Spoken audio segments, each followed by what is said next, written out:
TMC का delegation जो है आज चुनाव आयोग से मिलकर आया है। अभिषेक बनर्जी खुद उसको हेड कर रहे थे। वो कह रहे हैं एसआईआर के अंदर ऑब्जर्वर्स बाहर से लगाए जा रहे हैं, ऐप नहीं चल रही है, दिक्कतें हैं।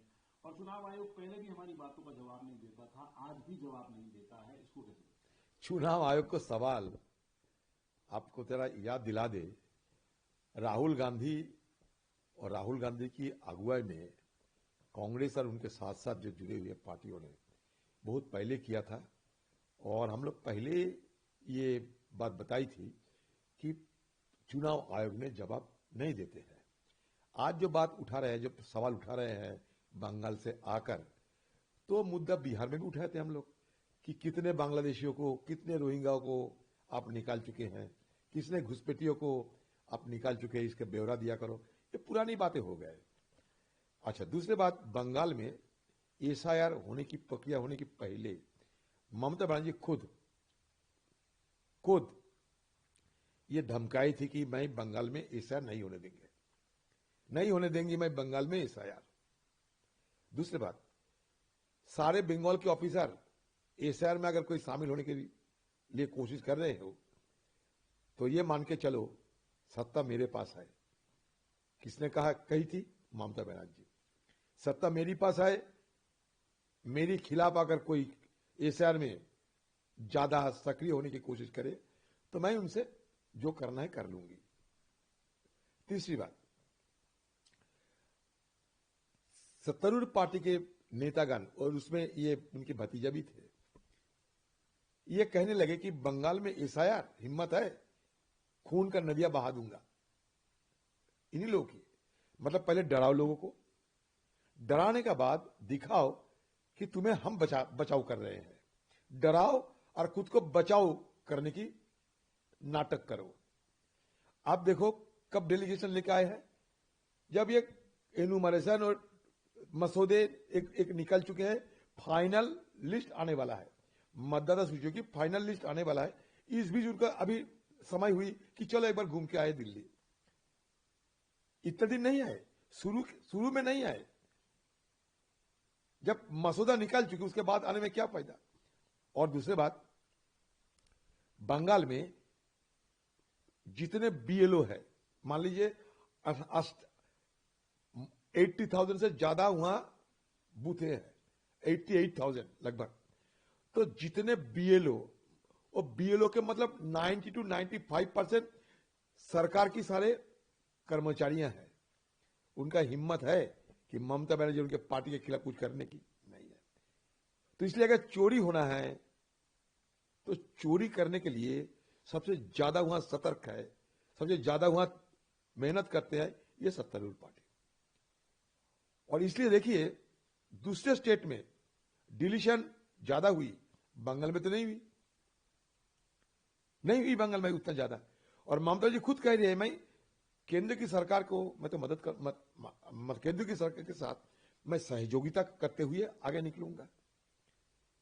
लेकिन ये चालाकी है इन लोगों को। देखो, पहले इनको डराया, डराने के बाद जब इनको नाम आ गया तो चलो इस बार दिखाने के चलते चुनाव आयोग में चलो, देखो तुम्हारे बचाव कर दिए हैं।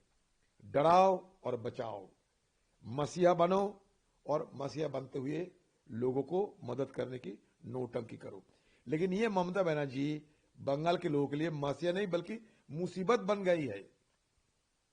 और बंगाल में ये जो ज्ञान देने यहां आए थे उनके भतीजे, बंगाल में चुनाव में क्या होते हैं, पंचायत चुनाव में अगर हम नामांकन भर पाए, इसके लिए मुझे हाईकोर्ट में दरखास्त करनी पड़ी।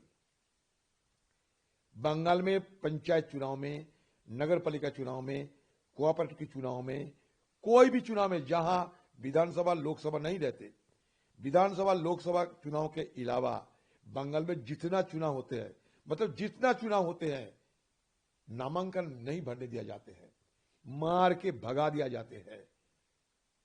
और पंचायत चुनाव में 65 लोगों को खून हो चुके थे। और आज भी ये जो विधानसभा चुनाव होगी ना, उसमें भी ये डराने की, धमकाने की और फर्जी वोट डालने की, मृतक वोट डालने की सारे कोशिश होगी। और ये इसके लिए इनके पार्टी काफी संगठित हो चुके हैं, क्योंकि इनको यही करना पड़ेगा। हर चुनाव में यही करती है ये लोग। हम तो वोट चोरी की बात करते हैं ना, बंगाल में टीएमसी पार्टी वोट डकाती करते हैं, इतना समय कह रहा हूं। लेकिन सर अमित शाह दौरे पे हैं वहां पर, उन्होंने ये कहा कि वहां की राज्य सरकार जमीन नहीं देती है फेंसिंग करने के लिए, और चुनावी दावा भी कर दिया कि बीजेपी 200 से ज्यादा सीटें जीतेगी। हालांकि टीएमसी कह रही है कि हम इन्हें 30 सीटों में नहीं, 30 सीटों में। देखिए अमित शाह जी तो वहां जाते हैं, जाने के बाद भरोसा तो दिलाते हैं अपने पार्टी के वर्कर को भरोसा दिलाना काम होते हैं, लेकिन जीत नहीं पाएंगे। पिछले चुनाव में जो माहौल बने हुए थे बंगाल में, इस चुनाव में वो माहौल नहीं है। दूसरी बात, चुनाव के उपरांत सब चले जाते हैं दिल्ली या अपना अपना स्टेट में चले जाते हैं नेतागण। बंगाल के आम बीजेपी के वर्कर, उनके ऊपर जिस तरीके की हिंसा होती है, मारपीट किए जाते हैं, अगजनी किए जाते हैं, उस समय उनको देखने के लिए, उनको रखरखाव करने के लिए, मदद करने के लिए कोई नेता नहीं जाते। हां, बंगाल में बीजेपी की वोट जरूर है। वो वोट मांगने के लिए किसी को जाने की जरूरत नहीं है। उनका एक कोटा है वोट की, लेकिन उस कोटा से वो जीत नहीं पाएंगे, ये मुझे लगता है। और अमित शाह जी अगर ये कहे कि हमें ये नहीं देते हैं, वो नहीं देते हैं, आप देश की एक होम मिनिस्टर है, जमीन अगर नहीं देगी तो जबरदस्ती जमीन लेने की आपका हक है। मैं बताता हूं आपको, ये हक है आपका। देश की सुरक्षा के लिए कहीं भी सरकार जमीन ले सकते हैं, एक्विजिशन कर सकते हैं। बंगाल की सरकार मदद नहीं करेगी, सही है। हां, आप कह सकते हैं कि जमीन सूबे की सरकार की अपने कैटेगरी में आती है, लिस्ट में आती है। फिर भी अगर देश की सुरक्षा की मुद्दा हो तो जमीन सरकार खुद एक्वायर कर सकते हैं। आप किस तरीके से देखते हैं, जो दोनों ही दलों में एक तरीके से आमने सामने दिख रहे हैं, लेकिन आपका दल कांग्रेस जो है और आपका सहयोगी दल लेफ्ट पार्टी, इन लोगों का क्या आगे रहेगा? कल भी देखिए, मैं एआईसीसी हमारा फैसला लेते हैं, बंगाल के पीसीसी फैसला लेते हैं। मैं जब पीसीसी के अध्यक्ष थे तब क्या किया सब जानते हैं। अभी तो पीसीसी बंगाल और एआईसीसी, इनको इस मुद्दे पे फैसला लेना है। अगर मुझे बुलाए एआईसीसी तो मैं अपना बात रखूंगा। अभी तक तो इस विषय में चर्चा नहीं हुई, तो मैं इस हालत में फिलहाल मैं कुछ बोलने की स्थिति में नहीं हूं। सर, एक महत्वपूर्ण सवाल ये भी है, जो माइग्रेंट वर्कर्स हैं बंगाल के जो बाहर जाते हैं, उस पर क्या आपने सीधा गृह मंत्री से कहा? क्योंकि गृह मंत्री बार बार कह रहे हैं कि बंगाल में घुसपैठी है। देखिए, घुसपैठिया है या नहीं, केंद्र की सरकार इसको जानकारी ले। हवा में बात करने में कोई फायदा नहीं। आप तो एसआर कर रहे हैं, सीए है आपके पास, तो आप पता कर लीजिए ना कितना घुसपैठिया हो सकते, नहीं भी हो सकते। जितना शंका आप बोलते हैं वो भी नहीं हो सकते। अभी तो मोतुआ लोग के नाम निकाले जाते, वो तो हिंदू है। हम तो देख पा रहे हैं कि मुसलमान नहीं बल्कि हिंदुओं के नाम निकाला जाते हैं एसआर की सूची से, मतदाता की सूची से। ये तो नंबर 1। और मैंने गए थे पीएम के पास ये भी कहने के लिए, जो मोतुआ समुदाय की जो लोग है वो दलित है, बांग्लादेश से भागकर आए हैं, धर्मीय उत्पीड़न के चलते वो बांग्लादेश छोड़ के भागते हुए हमारे देश में पहुंचे, और उन लोगों को लिए अपने सीए बनाया था। लेकिन आज तक उनकी वोटर अधिकार निश्चित नहीं हो पाई। वो डरे हुए हैं, शंकित है। वो लोग दशकों से हुआ ही रहे हैं, लेकिन ये सर मतदाता सूची में उनका नाम नहीं आ पा रहे हैं। तो मैंने एक सलाह दिए थे कि ठीक है, सीएए में, नागरिक कानून में जब इनको समय आएगी तब आ सकते, तब ये नागरिक सूची में नाम आप उठाइए। लेकिन तब तक के लिए वो सीए के पेंडिंग रखते हुए, ये दशकों से इस देश में है, उसी जगह पे है, उनके पास सारे सबूतों भी है, उसी मुताबिक ये सारे मतुआ लोगों को एसआर में शामिल किया जाए, यही मेरा मांग है।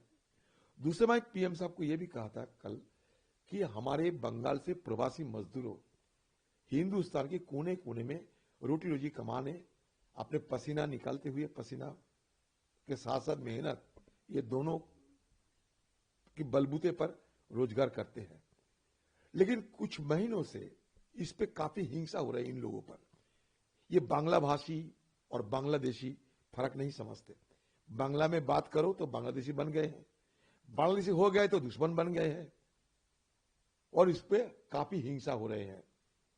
और उड़ीसा में भी कुछ दिन पहले हमारा डिस्ट्रिक्ट का ही एक बड़े नौजवान को बेरहमी से लिंचिंग किया गया, पीट पीट के हत्या की गई। मैं वहां जाने के लिए भी तैयारी कर रहा हूं। तो मैं पीएम साहब से यह कहा कि देश की नागरिक चाहे कोई कोने में उनका दिल चाहे, रोटी रोजी कमाने जा सकते हैं, रहने के लिए जा सकते हैं, घूमने के लिए जा सकते हैं, इसमें कोई रुकावट पैदा नहीं किया जा सकता। क्यों ऐसा हो रहा है आपको देखना चाहिए। यहां तक कहा, उन्होंने कहा हाँ आप तो सही बोले, मैं देखूंगा।